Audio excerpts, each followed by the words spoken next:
Hey, good afternoon, everybody. Good to see you. A beautiful day. I always love saying this in the morning. It's a beautiful day in the neighborhood. What can I tell you? Yeah, I gotta constantly quote my buddy. I love him.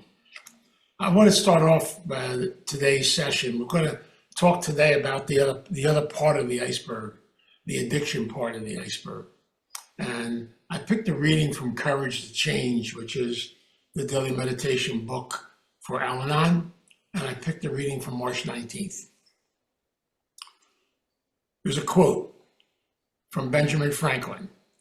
Clean your finger before you point at my spots. Today I have to be vigilant about minding my own business. I know that when my thoughts begin with he should or she shouldn't, I am probably in trouble. I don't have answers for other people. I don't know what is best for others because I don't know what the lessons their higher power is offering them. I only know that if I'm caught up in what they should or should not do, I've really lost my spirit of humility. I have also stopped paying attention to myself. 9 times out of 10, I am focusing on someone else to avoid looking at something in my own life. For today, I grow in my ability to relate to others when I allow them to be exactly as they are. The greatest gift I can give to myself is my own attention. I wanted to read that because I want to spend some time today talking about the outside of the iceberg and the addiction piece of it. And I realize so many times in life, so many of us have avoided looking at the core and the center. And many of us in life don't realize this. We've gone through different traumas. See, I think sometimes when the trauma is big or gigantic, we recognize it. But things we don't recognize are what I call small traumas, small events that occur in our life that have a lasting effect on our life. Might be something very simple, but it's amazing. I always use the example in my own life. When I was born in 1940, I was born cesarean birth, and my mother went through a pretty hard time. And my aunt used to always say this to me whenever I was acting out a little bit. She'd say, remember, you almost killed your mother once. You better be good. You might kill her again. So basically, to me, they're just words, but they're powerful words. They're traumatic words. It's interesting how things get set inside of you. Simple little things like, well, we have a girl, but I wish it was a boy. We have simple little things. Keep your mouth shut, don't talk.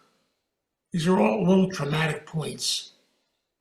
I bring that out because so many people have a tendency to migrate towards what I refer to as addictive behavior, addiction, or compulsive behavior patterns, to avoid having to look at, to avoid having to feel, to avoid having to go inside. Now, all these things are based on 2 basic elements. Control. I'm scared to lose control. I'm scared to really get in touch with who I really am. And also the concept of fear. What will happen? See, we've been so used to walking a tightrope. So when it comes to addiction, what happens a lot of times is I migrate towards an addiction to avoid having to look at and deal with who I am, and what I'm really all about, like we talked about last week. And in reality, then, what I have a tendency to do, I have a tendency then to go into what I call freeze mode, and the addictive process takes away the pain. Now, it has a lot of faces.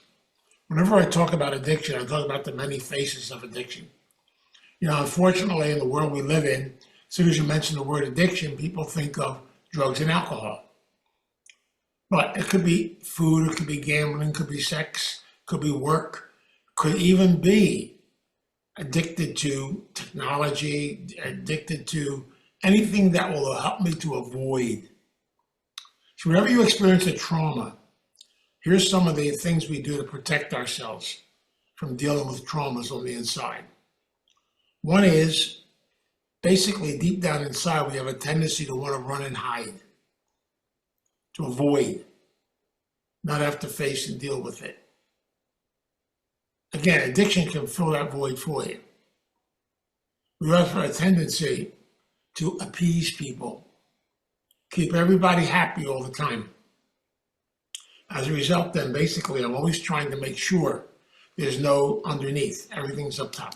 Cloudiness. I don't want cloudiness. And so I'm constantly trying to make everything okay all the time. And if anybody makes one little negative statement about me, I go into a tailspin. See, I don't want to hear it. And as a result, then I get caught up in this addictive behavior pattern again. Again, it's part of avoidance. At the same time, many of us, when it comes to trauma, we freeze, shut down, and basically bury the trauma because I don't want to have to feel it or deal with it. And as far as I'm concerned now, it doesn't exist. Very many times also, we submit to the trauma, which means we constantly keep traumatizing ourselves over and over and over again. We keep going back into the same patterns, keep doing the exact same thing. As a result, we're activating the trauma. The example I gave you, basically, one of the things of this, dealing with this is, I basically feel like I feel guilty, I feel ashamed, I feel like I did something wrong. All these mad messages and things go on inside of you. And as a result, then I don't want to have to face or deal with life. Now, I mention this because I use the word trauma because there are major traumas, sexual addiction of a child, things that may have happened, living in a house of insanity. But addiction is a great way to run away from and hide from dealing with my feelings. Understand something about addiction too. For example, the drug addict and the alcoholic can put down drugs and alcohol. It doesn't mean they're in recovery. It means they're dry. Because now, once they put it down, feelings start coming up. I don't want to go back to drugs and alcohol. I might go to food, or I might go to sex, or I might go to gambling, or constantly substituting different addictions. Anything to have to feel and be in touch with feelings, and being able to acknowledge my feelings. I know in my own journey, in my own life, when I put alcohol down in 73, I immediately began to go to my food. And my food was the comforter because of the stress, the anxiety, the stuff going on inside of me, till eventually I got out of control. And I was up to 310 pounds at one time. My life was crazy and insane. But see, it's the stuff we do to ourselves. And many addicts, because once you take the embalming fluid, whether it be drugs, alcohol, sex, gambling, money, no matter what it is, basically all of a sudden then I have to go through a change process. I have to start feeling. I got to start moving forward. I got to start growing. And it's scary because it's like a detox process that goes on inside of you. What we don't understand is we can not just detox physically, we have to detox emotionally, spiritually. It's all change process going on in the course of our life. I never remember a good 10 years ago, two young ladies came to see me for an intake. They wanted to do it together. They came into my office. I got their information. I was talking to them. And they said, Vince, we just want to be honest. For the past 3 years, we've both been prostituting. We're making a lot of money, but our life is totally insane and crazy. We were involved in drugs and alcohol, but we put that down. But we stayed with the prostitution. And now I want to be able to move forward, but I'm scared. I'm scared of three things. One is, how can I make a living outside of what I've been doing for a long period of time? I've got used to the lifestyle. Secondly, what will people think of me? Will my secrets get out? Because basically I'm going to have to live of a secret life. And thirdly, can I actually go to a healing process so I can move on with my life and get out of other people's judgments? I use it as an example because so many times in the course of our journey, we have a tendency to be scared to move forward, to be scared to go within, to be scared to feel. I laugh about this today, but when I first got into my recovery from my eating disorder and I began to lose weight, I began to get in touch with feelings I never even knew I had before. And I'm going to be honest with you, they scared the crap out of me. And the first thing I wanted to do immediately was go back to some substance and go back and stay busy and to run away from these things because there's something that I'm not used to. I'm not used to feelings. I'm not used to my sexuality. I'm not used to all these things starting to occur. So as a result, then, it's easier just to avoid and run, hide. I don't want to deal with it. Because so many times in the course of our journey, what is the greatest piece of recovery? Being able to let go, being able to move, being able to melt the iceberg, and to be able to experience the gift of who we really are. But I find it interesting how the higher power sends messengers all the time, but sometimes we have a disease. Many of us have it, I know. I know I do. It's called leucopatosa. That's Italian for brickhead, hardhead. We all got a little bit of that. We also have what I call the control tower. That's up here, by the way. So I got to control everything and make sure I'm in charge of everything. I'm running everything. I want to be up. It doesn't work that way. To be able to lose control, to get in touch with feelings, to begin to open up. And yes, it's scary. That's why we tell you all the time. Recovery involves support. It involves people around us. It involves a trifecta of things.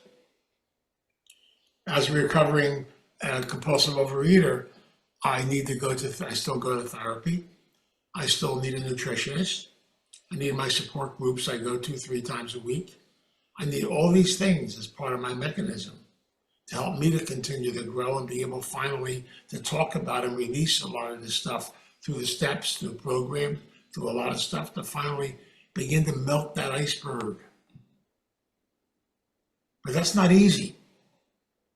Because for many years, so many of us didn't even know we had an iceberg. We literally lived in denial and lived in that process called substitution or bouncing from thing to thing. That's very easy to do, believe me. Once you get into a pattern, you begin to let it go. It's really hard. On a lighter note, I've been doing a lot of stuff at home, and one of the things I've learned is that basically I have to learn how to ask for help. As you go through feelings and changes, you can't do it by yourself. But you look at a Mr. Independent here for a long period of time. I don't want to be that anymore. It's okay. It's okay to let people into your life. It's okay to feel. It's okay to get in touch with things. But see, that concept of addiction, the faces, once you have that addictive personality, you're looking for ways to let it out. And unfortunately, many of us let it out in negative ways. How many drug addicts and alcoholics, when they put drugs and alcohol down, ended up with major gambling problems, major sexual problems? I could take you to different 12-step meetings, and this is just national statistics, but about 60% of all members with sexual addiction are usually recovering addicts also. One blends right into the other. The same thing with eating disorders, the same thing with gambling. You're still getting that fix, that high, that rush, all those types of things. And being able to realize the fact, no, I've got to stand still and look at me and connect into what I am. That's what's important. See, we're talking a lot today about the aspects of the addictions. Some of the major addictions nobody talks about at all. One of the most major ones of all, of course, these all come from codependency, is to live in a world of make-believe, a world of denial. My wife has a t-shirt at home, I love it, it says, I live in fantasy land. She has another one that says, I don't do mornings, please don't ask. So the concept is, so many times in life, I am scared to death to get close to anyone. I am scared to become vulnerable. I'm scared to open up. So it's much easier either go to a substance, go to a program. I can wrap myself into so many things I can hide. I did it for years. You know, to run around and save the world and fix people and take care of people. And constantly, you always can tell the addictive mentality when you get caught up in what I call the gossip and blame game. It's wonderful, by the way. See, I can then talk about everybody else. I can check their flaws, their failings. I can analyze, do all kinds of stuff. But one thing I'm doing is I'm avoiding looking at me. So much easier for me to say, you should do this and you should do that, the coulda, shoulda, shouldas. Because literally I want to avoid and run away from. The fear is your fear you're going to find out who I really am. Fear of identity, fear of being exposed, fear of growing, fear of losing. All these things are part of that process. And all these things literally will eventually lead us to where we're supposed to go. See, I realize this now. I migrate towards work, towards performance, towards basically being on stage. And this is ironical because, let me tell you a story. When I studied for 2 years speech and drama at Catholic University. And we did something which is really interesting. I never knew stuff like this existed, but it's almost like this instinct stuff. We put a play on called Starlog 17. I'll never forget it. And I played the role in the play called Animal. The gruffy guy who was messed up, he always had a hat on, he never shaved, he looked terrible. Anyway, and he always walked around with bedroom slippers on and all kinds of crazy stuff in the prison camp. What we had to do as people in our class, for 2 weeks prior to the play, I had to stop being Vince DiPasquale and become Animal. I'd actually act out the role on a daily, everyday basis. Then we actually went and put the show on for 2 weeks on the road. And after 4.5 weeks of playing Animal, then we had a psychologist on staff that would help us to deprogram ourselves. I got so used to playing Animal.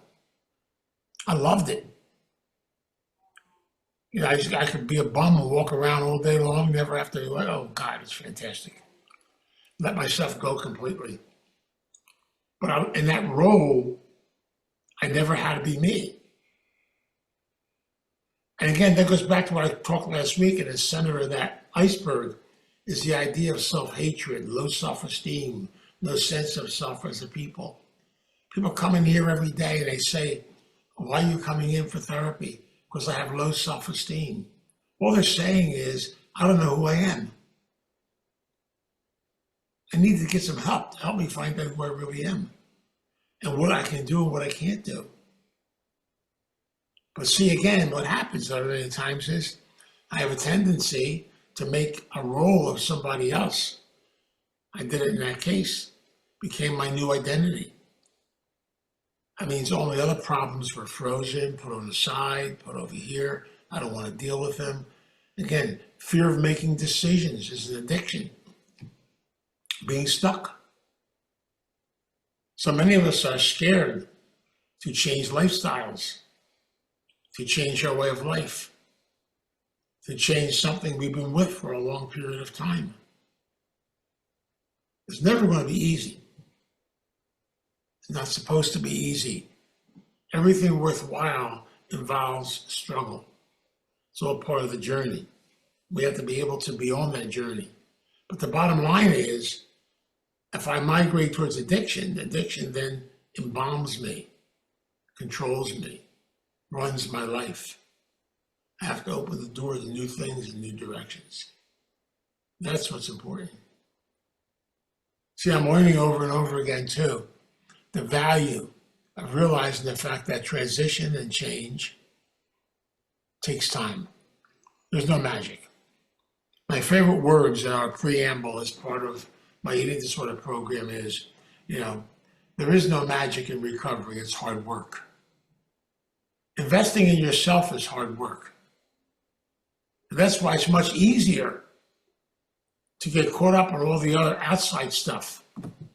It's great to play the blame game. It's great to play the inventory of others' games.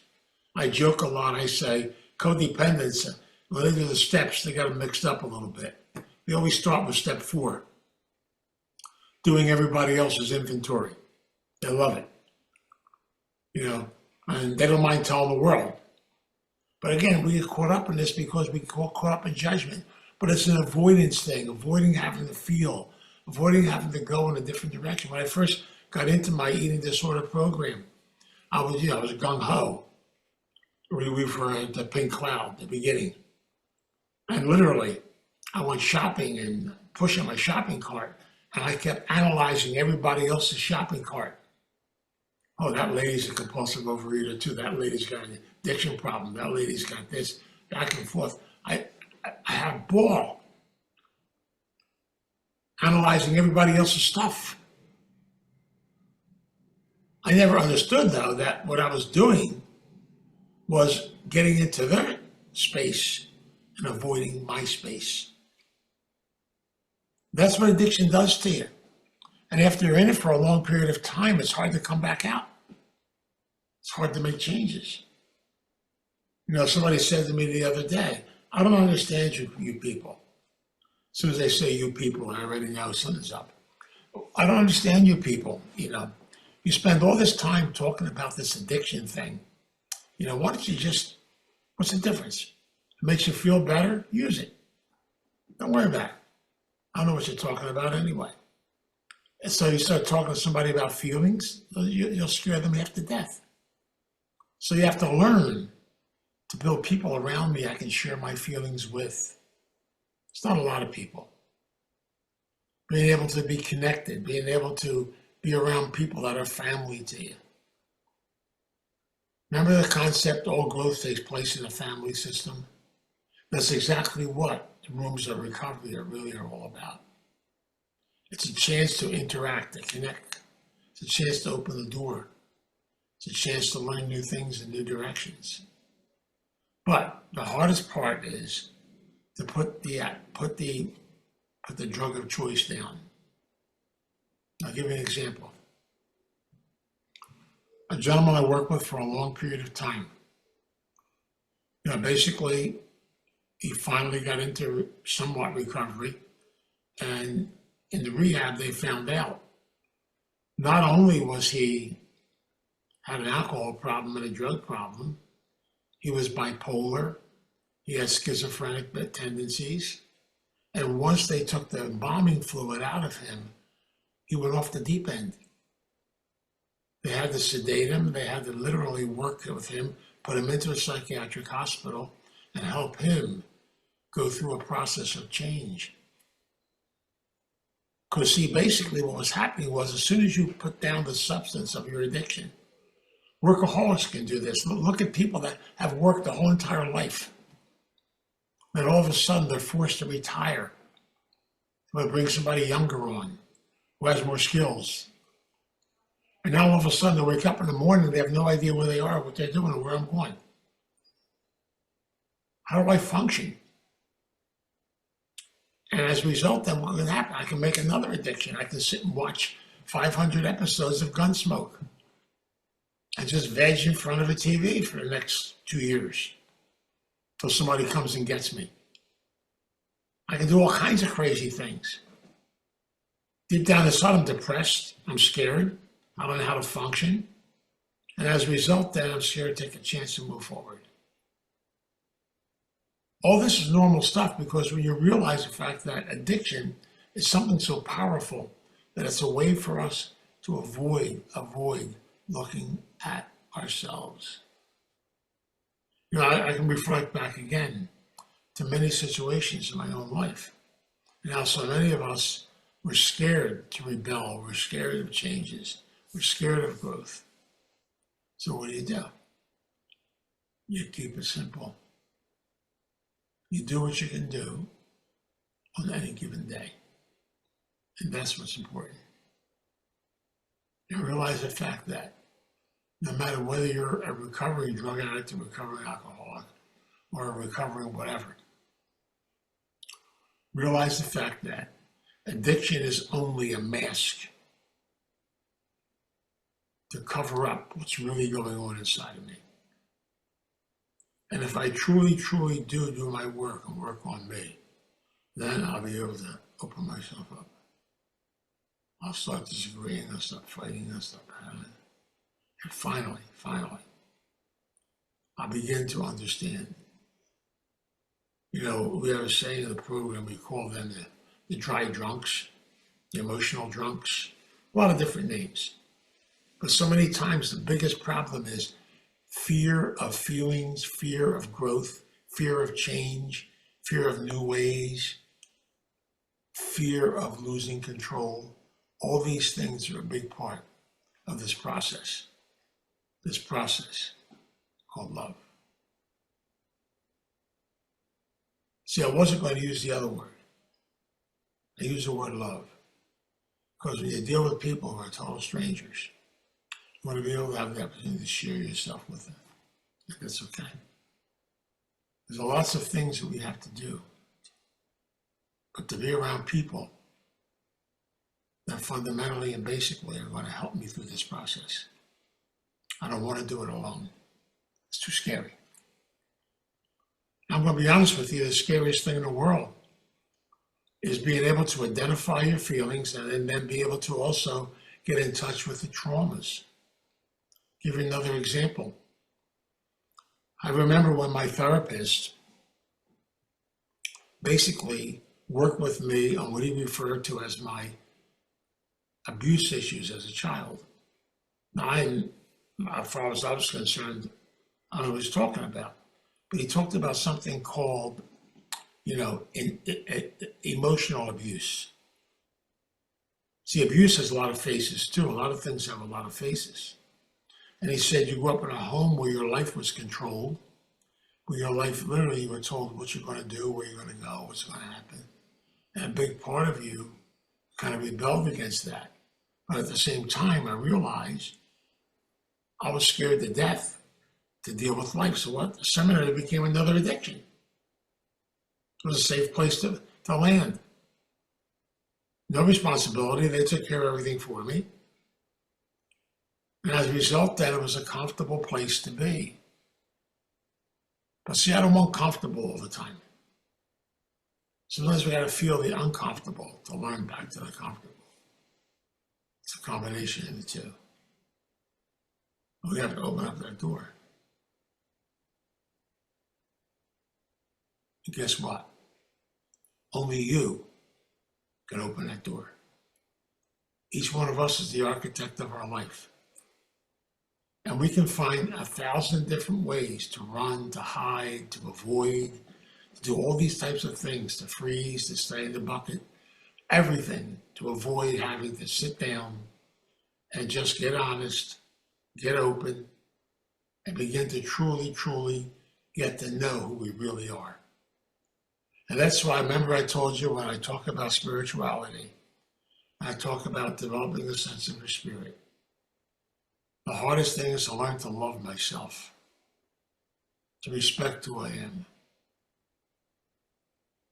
to spend time caring about myself, being open to new things and new directions, but realizing this is all about us growing and becoming closer people to each other. It's all about us being able to reach a point in our life where literally I can say, I love myself because I am special and I deserve to be loved. That's one of the reasons why I tell people whenever I talk about the addictive part, which is only the cover, visualize an egg, gigantic egg. The shell is the addiction. Inside is life. So the choice we have is I can be a survivor. I can survive life. I can get through a lot of stuff. Being a survivor is easy. I don't really have to have any responsibility or do any work. We then get into the concept of being able not to be a survivor, but a thriver. A thriver is someone who wants to celebrate life and enjoy life. A thriver is someone who wants to be open to find out things about themselves. They want to be open to learn, be open to grow. A thriver is someone who has an open door so we can be listening, learning, and growing. So I share all this with you because I just wanted to bring out today the different concepts and faces. I find it interesting. If you really want to get in touch with somebody who's messing up your herd, try to remember the importance of being able to be your own architect. Look in the mirror. Look at yourself as a person. Now I'm going to conclude the series next week by doing the recovery process from the iceberg. How do we go in? How do we melt it? What are the different ways and techniques of doing it? We'll open up a lot of doors next week. Give you the opportunity to find your own path and where it's going to lead you. Okay, today, what I want to do in prayer today is simply ask God to bless us and guide us and help us not to fall into the traps of addiction. Open our hearts and minds to be able to look within, to go on that spiritual journey of growth. So let us pray. God, we come before you in prayer. We ask the God of our understanding, our higher power, our greater self. We ask you to open our hearts and our minds to be able to experience and go through major changes and growth in our own life. Help us not to be afraid, not to be afraid to feel, not to be afraid to be open, not to be afraid of new things and new directions in life. Give us that sense of adventure for living life and celebrating life. Teach us how to relax, but at the same time enjoy and celebrate the gift of who we really are. And so, as we go through this process, God, please be our guide, be our strength, walk with us, and help us on this beautiful and special journey.